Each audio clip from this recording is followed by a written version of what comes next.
সাবধানে বাড়ি ফিরো নীলাদ্রি। এখন তো আর পৌঁছে ফোন দেওয়া হবে না, জানা হবে না কি রঙের শাড়ি পরলে আজ। ঝুম বৃষ্টিতে গলির মোড়ে তোমাকে দেখার বাহানা আর খোঁজা হবে না। এতদিনের কাদা পানি মানিয়ে নেওয়া শরীরে এমন আরাম বোধহয় সইবে না আর। সাবধানে বাড়ি ফিরো। সন্ধ্যার আগে আগে ঠিক মতো ঔষধ খেয়েও জলদি ঘুমিয়ে যেও, এমন হাজার খানেক কথা বলা যায়।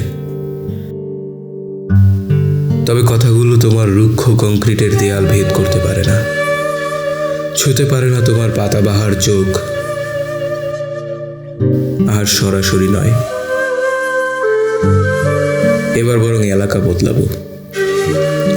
এখানে সবকিছু আমার বড্ড পরিচিত, স্থায়ী এবং কোমল।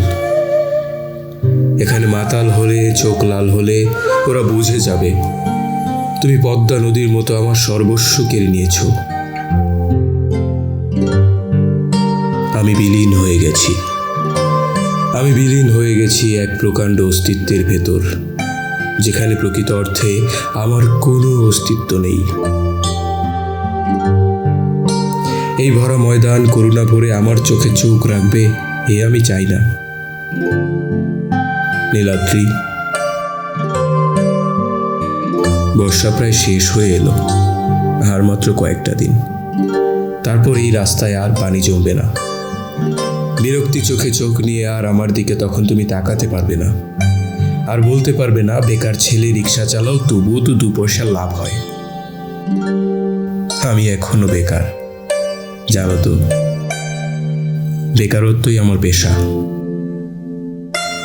রিক্সা নিয়ে বের হব নাকি বেবি ট্যাক্সি, সে ব্যাপারে এখনো সিদ্ধান্ত নিতে পারছি না।